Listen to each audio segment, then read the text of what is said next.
uhilla lakum lailatas siyamir rafathu ila nisaikum hunna libasun lakum wa antum libasun lakum alimallahu annakum kuntum takhtanuna anfusakum fataba alaikum wa afa ankum fal'ana bashiruhunna wabtaghu ma kataballahu lakum wa kulu washrabu hatta yatabayyana lakum al-khaytul abyadu min al-khaytil aswadi min al-fajr thumma atimmu as-siyama ila al-layl wa la tubashiruhunna wa antum aakifuna fil masajid tilka hududullahi fala taqrabuha kadzalika yubayyinu Allahu ayatihi lin-nasi la'allahum yattaqun. Ayat ini berbicara tentang usul al-muftirat. Usul muftirat, pokok-pokok yang membatalkan puasa. Pokok yang membatalkan puasa dalam ayat ini ada 3. Pertama, jima, bercampur. Yang kedua, makan. Dan yang ketiga, minum. Ya, 3 ini jelas Allah sebutkan di ayat yang mulia ini. Kita perhatikan ayat ini. Uhilla lakum lailatas siyamir rafathu ila nisaikum. Dihalalkan untuk kalian di malam puasa bercampur dengan istri kalian. Hunna libasul lakum wa antum libasul lahun. Mereka pakaian bagi kalian, kalian pakaian bagi mereka. Jadi hunna libasul lakum wa antum libasul lahun. Alimallahu annakum kuntum takhtanuna anfusakum fataba alaikum wa afa ankum. Allah Subhanahu wa taala tahu bahwa diri kalian tidak sanggup menahan diri. Ya. Fataba alaikum, Allah menerima taubat kalian dan Allah memaafkan kalian. Fal'ana bashiruhunna, maka sekarang boleh kalian menggauli mereka. Wabtaghu ma kataballahu lakum, wabtaghu ma kataballahu lakum, dan carilah apa yang Allah tetapkan untuk kalian. Ini berbicara tentang rafath, tentang hubungan suami istri bercampur. Awalnya tidak boleh di malam hari. Kemudian dengan ayat yang mulia ini Allah perbolehkan, karena Allah Subhanahu wa taala tahu bahwa manusia tidak sanggup menahan itu. Allah katakan alimallahu annakum kuntum takhtanuna anfusakum fataba alaikum wa afa ankum. Kemudian kata Allah fal'ana bashiruhunna wabtaghu ma kataballahu lakum. Ini berbicara tentang apa tadi? Rafath, tentang jima. Boleh di malam hari, menunjukkan bahwa di siang hari boleh atau tidak? Tidak boleh. Ya, kemudian Allah berfirman wa kulu washrabu, makan dan minumlah. Ini pembatal yang kedua dan ketiga.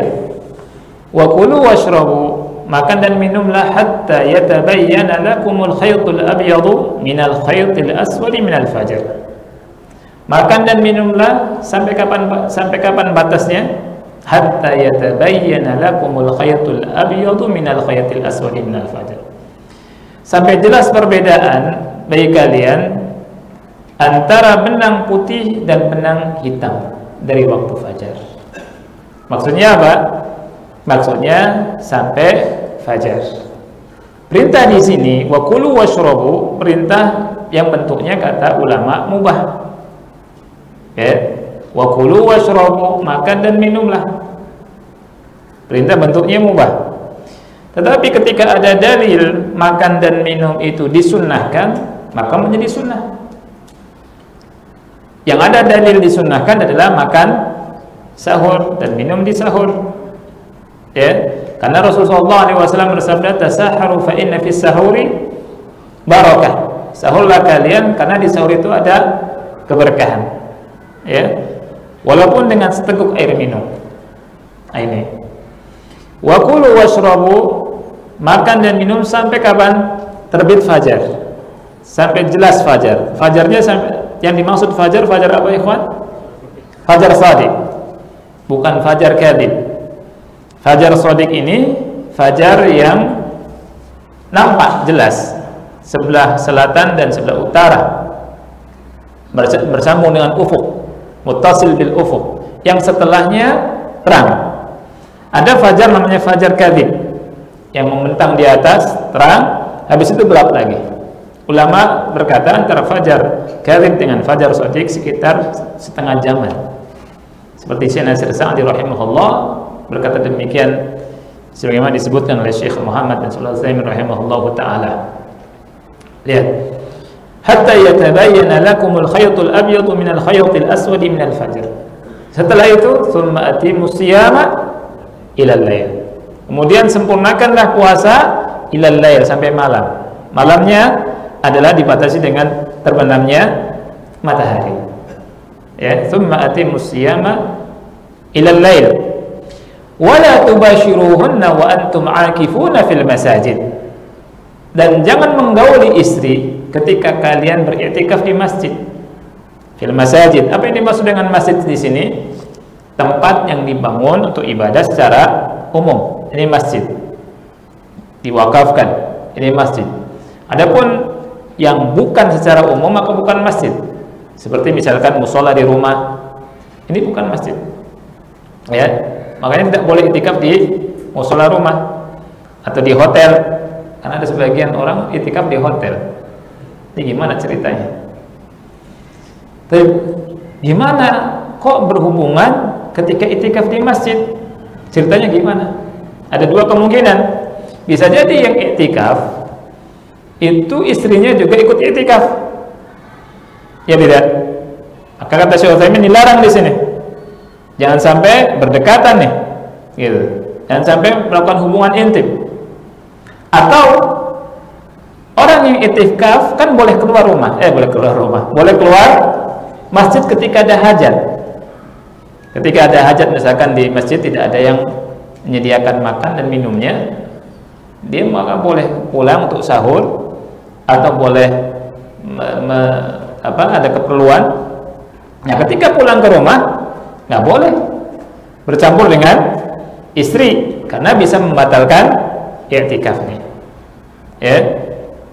Wala tubashiruhunna wa antum aakifuna fil masajid tilka hududullahi fala taqrabuha. Itu adalah batasan-batasan aturan Allah, jangan kalian dekati. Ini hukum-hukum Allah. Saya tanya ikhwan, Al-Qur'an ini hukum atau bukan hukum?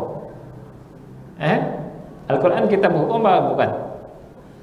Al-Qur'an ini kitab suci yang berisinya diantara ada hukum-hukum Allah Subhanahu wa ta'ala.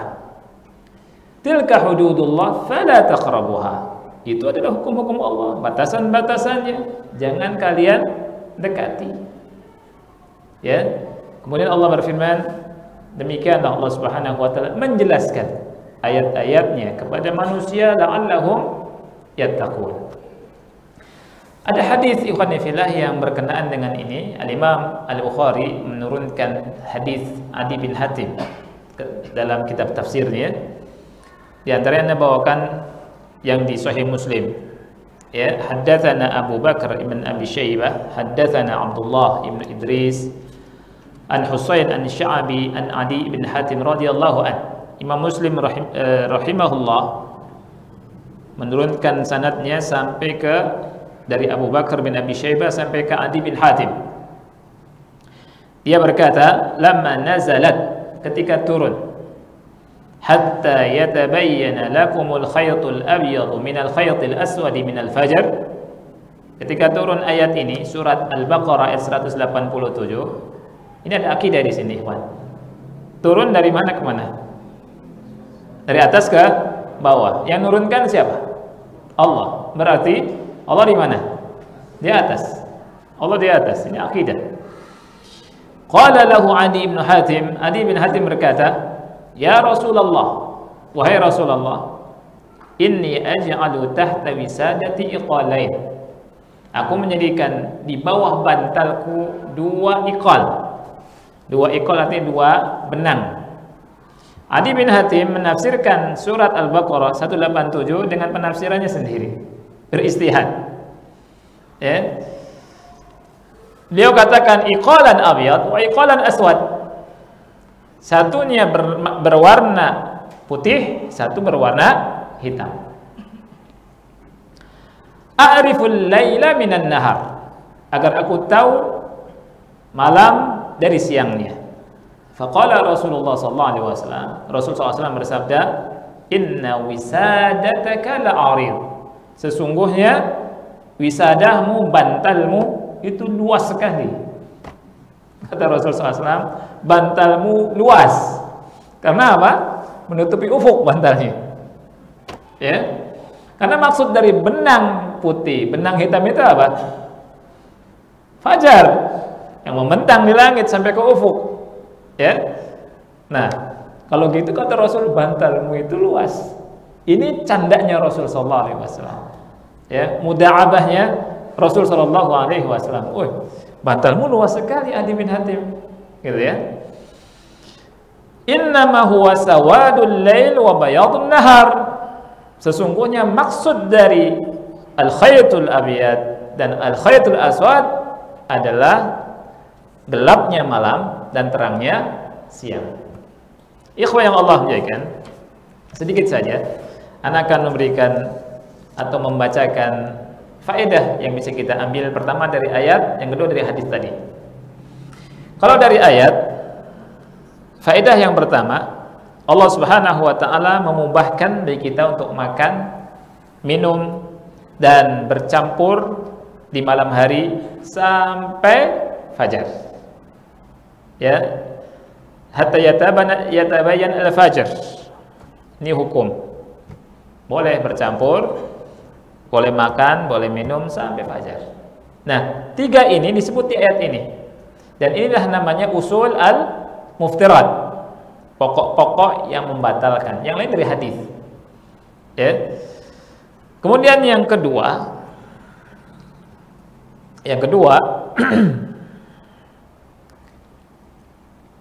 syariat kita meniadakan sesuatu yang berat dalam taklifnya.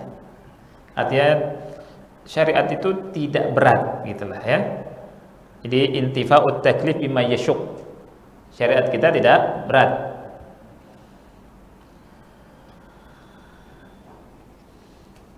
Karena gini, diambil dari hatta yatabayyana lakumul khaytul abyadu minal khaytil aswad minal fajr, sampai yatabayyan, artinya jelas baginya perbedaan waktu malam dan waktu siang dari fajar itu, sampai jelas fajar.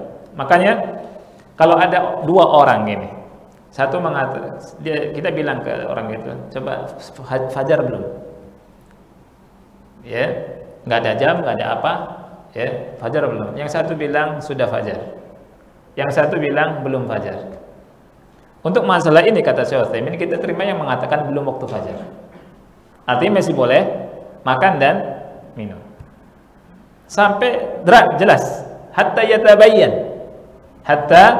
yatabayyan, sampai jelas, gitu. Ya, jadi syariat ini kita indah, tidak susah syariat ini.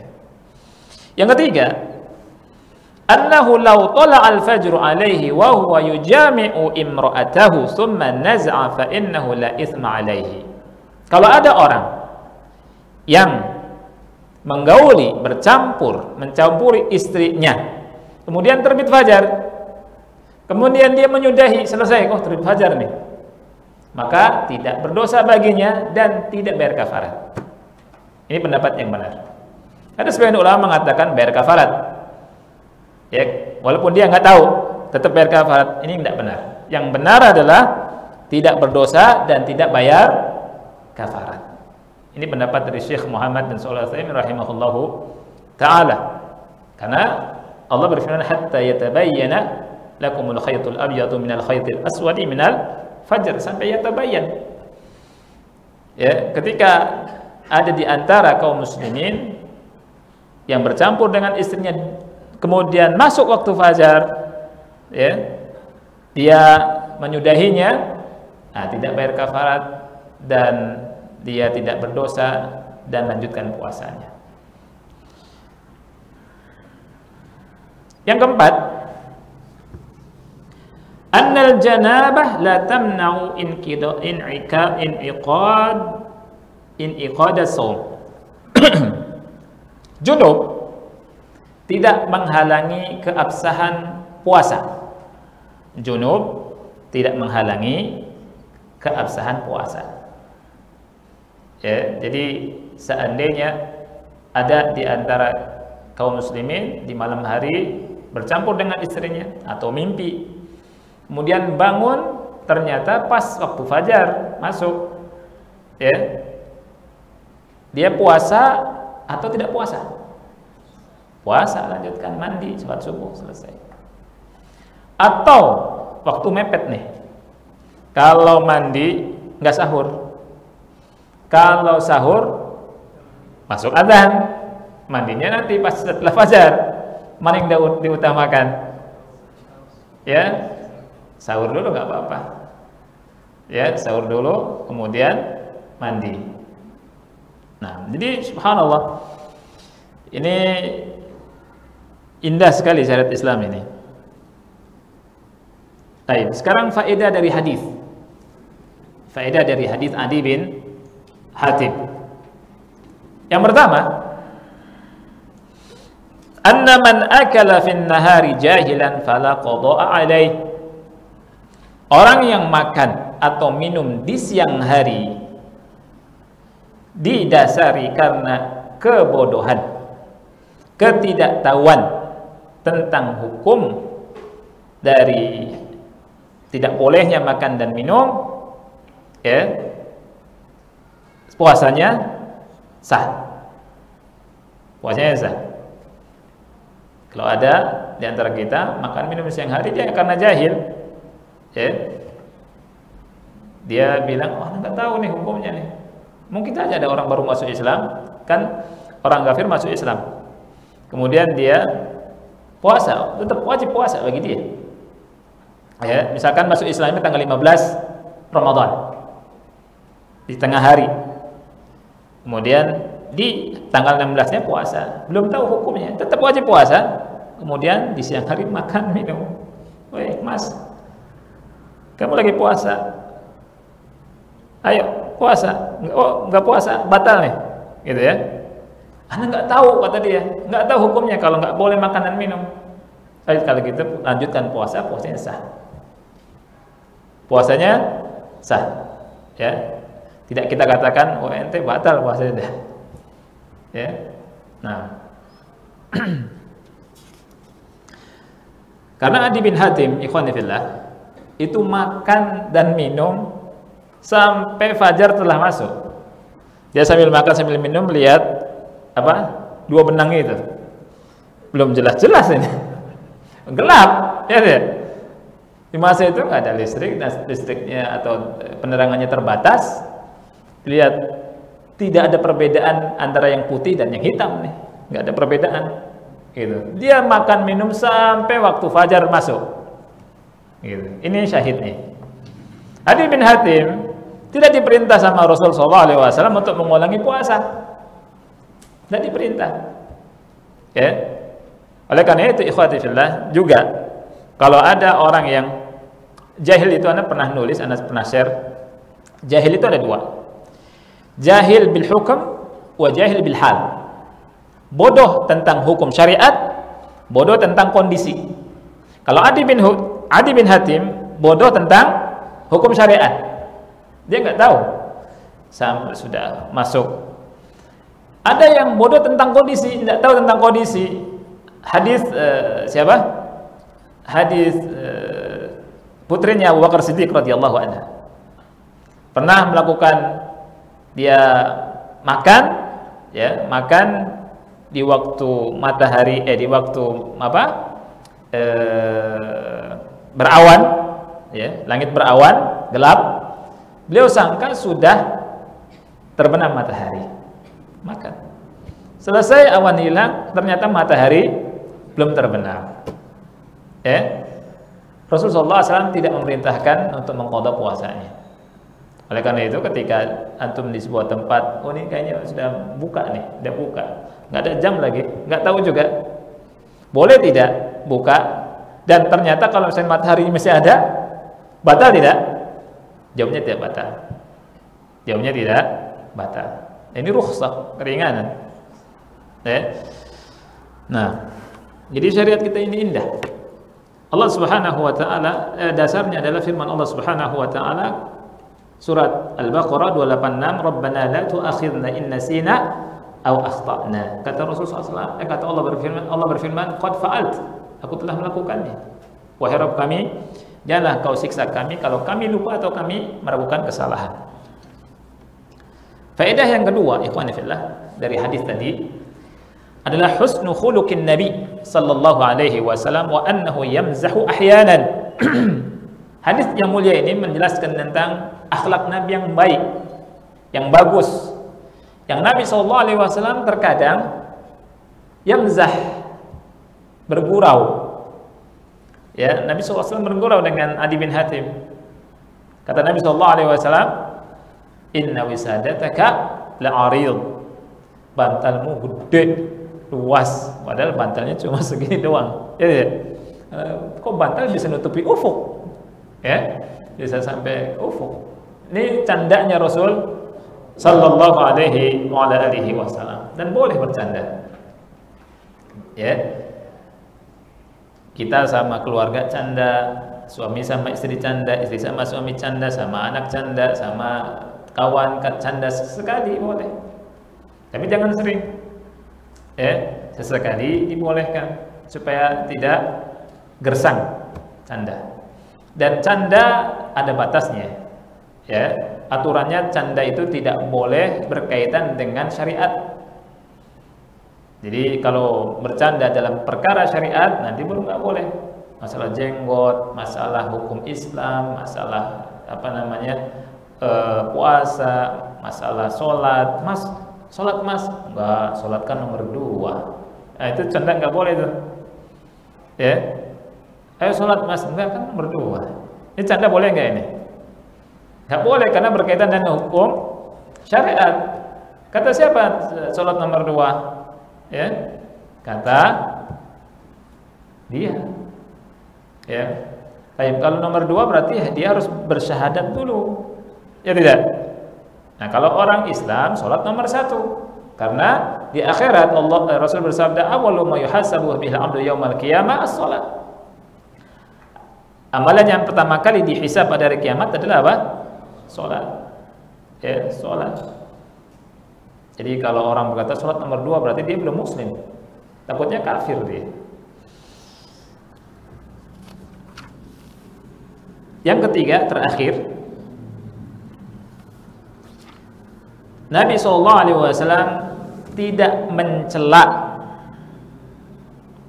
orang yang datang kepadanya yang meminta fatwa di mana orang itu bodoh, ya, belum mengerti ilmu. Banyak hadisnya. Ya. Di antaranya ketika ada sahabat yang datang di siang hari bercampur sama istrinya. Dia sudah bilang, "Ya Rasulullah, halaktu. Ya Rasulullah, aku binasa. Aku membinasakan." Kenapa? Kata Rasul, "Aku telah bercampur dengan istriku di siang hari Ramadan." Hadisnya sahih. Kemudian Rasulullah SAW bilang, "Apakah kau sanggup memerdekakan budak?" Enggak sanggup.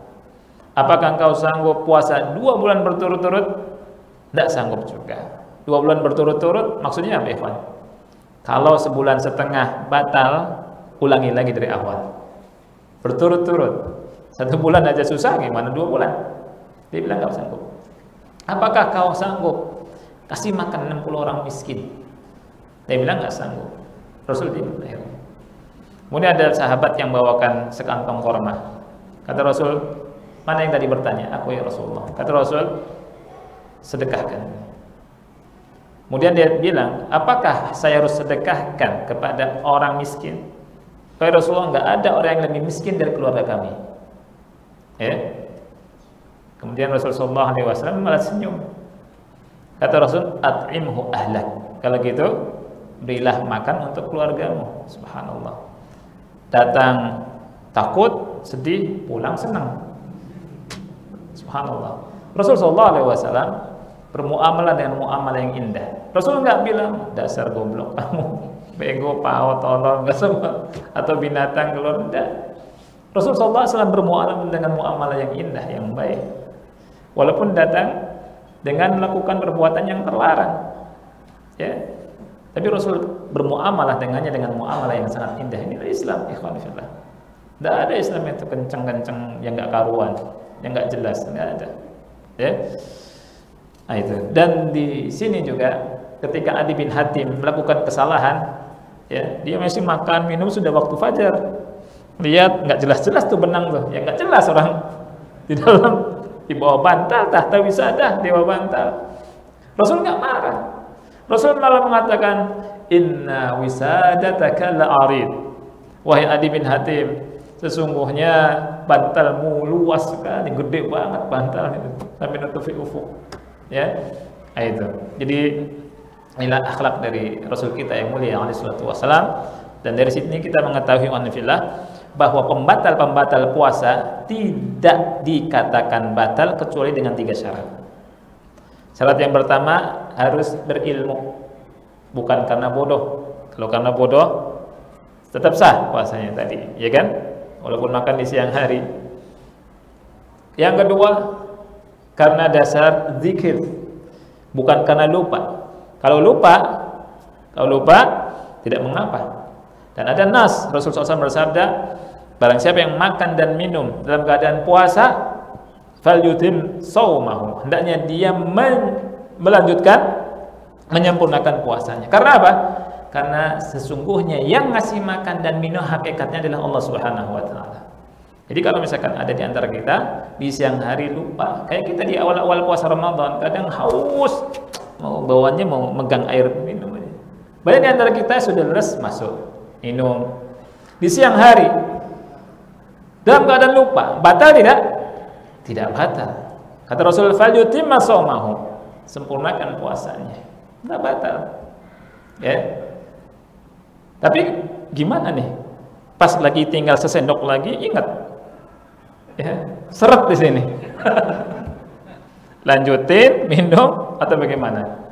Selesai kata ulama, dah. Ya, nggak ada kata tanggung. Pas ingat dah selesai. Ya. Nah, taib, ada masalah. Kalau ada saudara kita lupa makan minum di siang hari Ramadan, apakah kita menegurnya atau kita diam saja? Ayo, yang bisa boleh pulang. Jadi ini juga mau pulang gitu. Ya, kalau ada saudara kita makan minum di siang Ramadan, kita tahu dia puasa nih, kita juga puasa, kayaknya dia lupa nih. Kita bilang, Mas, stop, atau kita diamkan saja.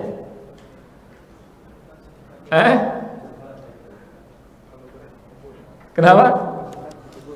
Kalau berat ditegur, kalau ringan nggak usah. Allah barik fik. Muhawalah thayyibah. Tapi yang tepat adalah ditegur. Berat atau kecil? Ditegur. Tapi ada sebagian awam yang mengatakan itu kan rezeki yang Allah kasih. Kan hadisnya sesungguhnya yang sedang ngasih makan dan minum siapa? Allah, itu rezeki. Ya. Kita katakan apa? Ketika kita tegur, berarti dia sudah ingat. Ya kan? Yang kedua, kalau misalkan kita punya daging dicuri sama kucing maling-maling kucing, ya kan? Kalau ada kita kucing malu-malu kan, nggak ada, diambil tuh daging, kita beli cuma segitu dagingnya, kan gitu. Kita boleh ambil dari kucing atau kita biarkan rezekinya kucing. Boleh tidak kita ambil? Boleh. Kita ambil, bersihkan, kemudian kita masak, kita makan. Kita nggak mengatakan, sudah itu kan rezeki yang Allah kasih rezeki buat si kucing. Nggak begitu kita katakan, ya kan? Nah, itu dijelaskan sama Syekh Muhammad bin Shalih Al-Utsaimin rahimahullah. Yang ketiga, syarat yang ketiga adalah dengan disengaja. Ya, kalau tidak disengaja maka nggak batal. Anda kasih contoh. Ini banyak pertanyaan. Kumur-kumur di siang hari Ramadan, wudu, atau pas kumur-kumur di siang hari Ramadan, masuk nggak sengaja, tidak sengaja, batal atau tidak? Tidak batal. Ya, ada yang mengatakan batal loh, walaupun nggak sengaja. Ini bahlul lah. Ya, karena pembatal puasa itu syaratnya 3 itu. Yang pertama apa? Ilmu. Yang kedua zikir, ingat. Yang ketiga sengaja. Ya, dan dalilnya Anda nggak sebutkan karena waktunya tidak cukup. Mungkin ini saja barangkali, mudah-mudahan manfaat. Kita akhiri. Wassallallahu ala nabiyyina Muhammad wa ala alihi wa sahbihi wa barak wa sallam. Wassalamualaikum warahmatullahi wabarakatuh.